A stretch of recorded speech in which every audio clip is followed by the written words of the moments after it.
I was looking through the research you sent over for today, and I have to be honest, my first reaction was, really? Yeah. We're doing a whole show on a wardrobe. I mean, we usually tackle these, big, complex topics. I get it. It sounds a bit simple. And this feels like we're just talking about a box where I throw my laundry. It's a common reaction. Most people see a wardrobe as just, a utilitarian storage locker. Yeah. A coffin for your T-shirts. A coffin for T-shirts. Okay, that is a bleak image. But think about the sheer scale of the thing. Unless you live in a palace with a separate dressing room, the wardrobe is likely the biggest piece of furniture in your bedroom. That's true. It's effectively a second wall. So if you treat it like just a box, you're missing the fact that it is defining the entire architecture of your most private space. Okay, when you put it that way, it is basically a wall you can open. I'm with you. Precisely. And the sources we have today, this isn't just an assembly manual. We're looking at a masterclass text on the IKEA PAX system. Right. And before you tune out because you heard IKEA, we need to be clear. This is a deep dive into modular design, into color psychology, and the engineering of organization. I did start reading through the notes on the science of color codes, and I admit I got pulled in. I didn't realize there was that much math involved in just gray. There is always math involved in good design.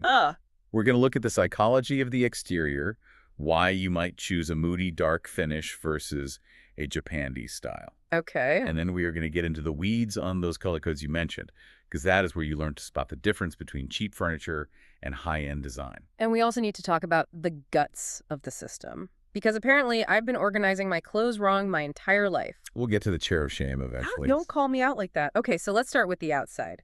The source material kicks off with this concept of the aesthetic exterior, and it highlights a trend that I feel like I'm seeing everywhere right now.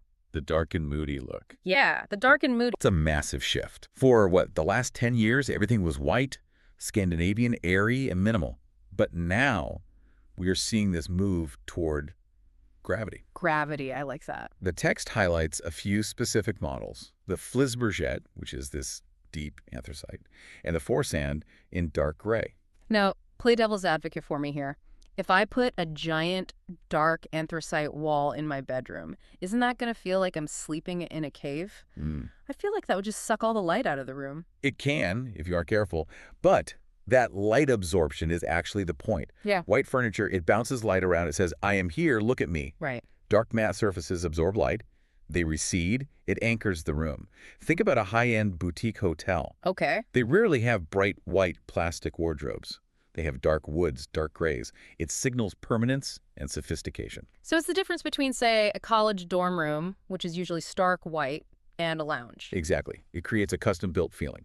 It looks less like a piece of flat-pack furniture you bought on a Saturday. And more like part of the building's architecture. Yes. Okay, I can see the appeal of the luxury hotel vibe.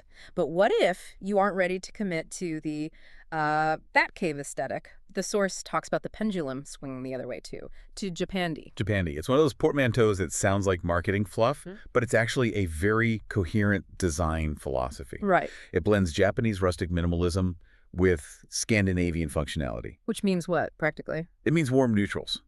The text points to the BERGSBO and REINSVOLL doors. We aren't talking about stark white anymore. We are talking about gray-beige, light oak, organic textures. Organic is the word that popped out to me. It feels like we're moving away from that shiny plastic look. We are. We crave texture. Actually, there's a specific detail in the report that I think perfectly illustrates this craving for texture. Okay. The TONSTAD series. Did you catch the note about the glass? The fluted glass, yes. Fluted glass is having a huge moment. I see it on everything. Kitchen cabinets, shower doors. Oh, why? Is it just retro nostalgia? Partially. But it serves a very specific function in a wardrobe. See, plain glass is risky. If your closet is messy, Oh, yeah. plain glass puts your chaos on display. Right. You have to be perfectly organized to own clear glass doors, which I am not. But a solid door closes the space off, making the room feel smaller. Fluted glass is the perfect middle ground.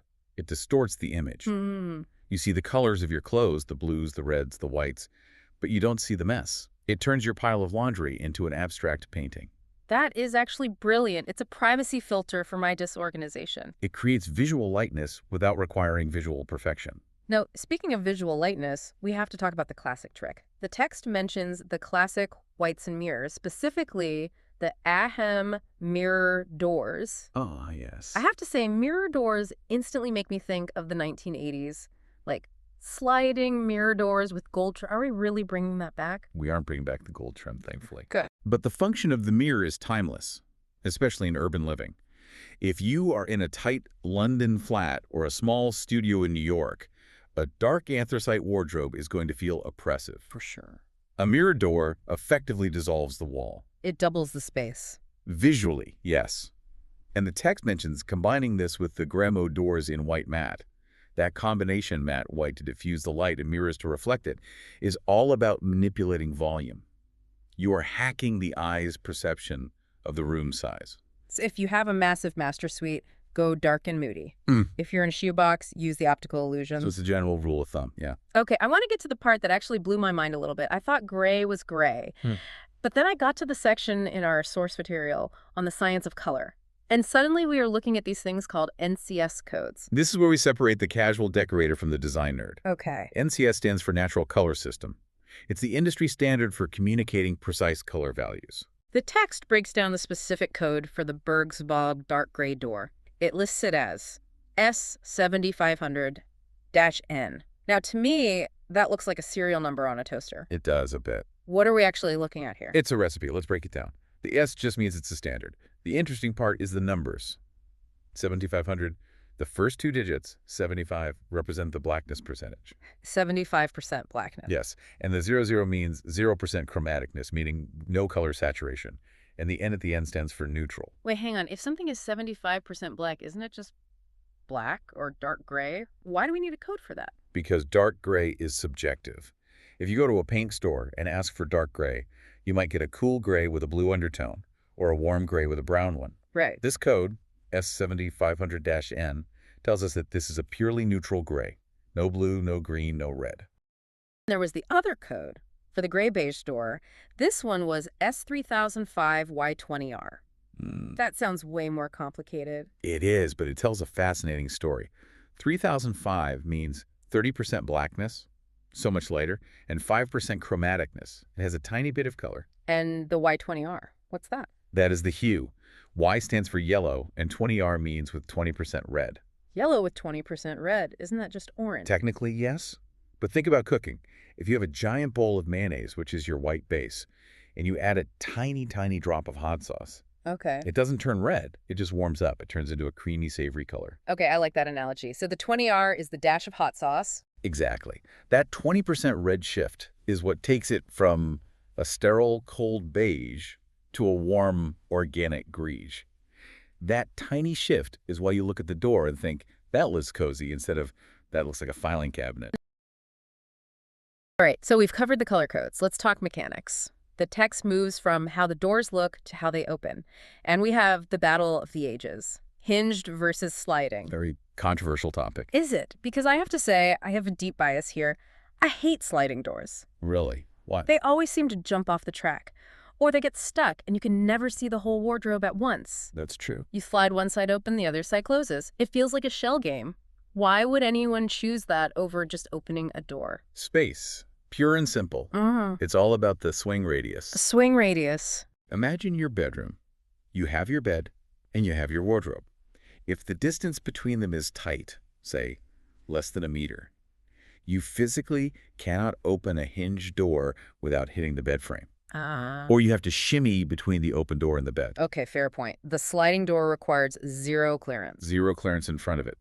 But, and here's the technical detail that the source really emphasizes, there's a trade-off. You save space in the room, but you lose space in the footprint. Because the doors are thicker? Because of the mechanism. The text notes that sliding doors add a few extra centimeters to the total depth of the wardrobe layout compared to hinged doors. I see. You need space for the inner track and the outer track to pass each other. So if you were trying to fit this unit into a recessed alcove in your wall, and you measure for the frame but forget the sliding mechanism, you are going to have a bad day. The doors will protrude into the room. It's a classic renovation mistake. Wow. You have to decide, is my constraint the floor space in front or the depth of the alcove? That is a crucial measure. Twice, cut once, warning. Completely. Let's talk about the skeleton of this thing, the frames. The source mentions the dimensions 201 centimeters and 236 centimeters height.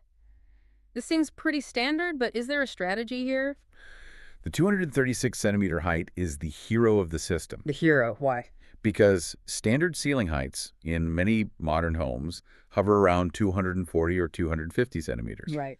If you buy the shorter 201 frame, you end up with that awkward 40-centimeter gap on top. The dust collector, the place where I stuff old pillows and then can never reach them. Exactly. Yeah. It creates visual clutter. The 236 frame goes almost to the ceiling. If you add a little trim piece at the top, you can fake the look of built-in custom carpentry for a fraction of the price. I see. It draws the eye up and makes the room feel taller. So always go tall if your ceiling allows it. Always. Now, there's a weird...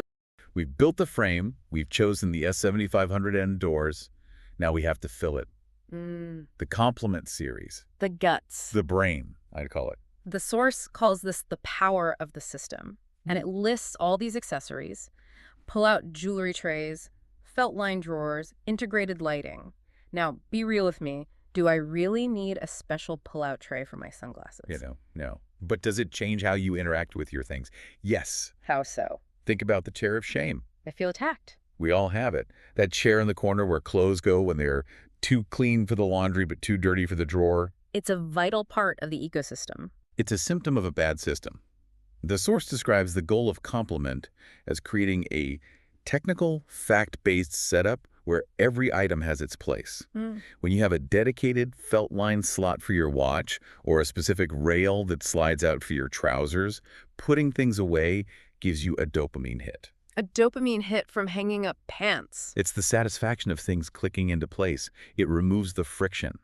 If you have to dig through a pile to find a belt, you're frustrated before you've even had coffee. True. If the belt is presented to you on a sliding rack under a soft LED light, it's a luxury experience. A machine for living. I think that's the phrase that comes to mind. It creates a ritual. You aren't just getting dressed. You are shopping in your own closet. I suppose that's the dream, isn't it? That if we just buy the right inserts, the right trays, suddenly we will become these organized, efficient people. It's definitely a seduction. But it raises a question for me, and maybe this is a good place to leave it. We've talked about these precise NCS codes, the 32mm grids, the engineered sliding tracks. It's all so rigid. It is very structured. The promise is that this structure gives us freedom. But I wonder, does it? Or are we just building really pretty cages for our stuff? That is the ultimate question of consumerism, isn't it? If I have a specific slot for every pair of socks, am I organized? Or am I just a slave to the sock drawer? I think the answer depends on whether you actually put the socks in the slot. Touché. Well, whether you are planning a renovation or just looking at your chair of shame differently, I hope this deep dive gave you some new tools to look at the architecture of your room. And remember, S7500N, look for the neutral. Words to live by. Thanks for listening to this deep dive.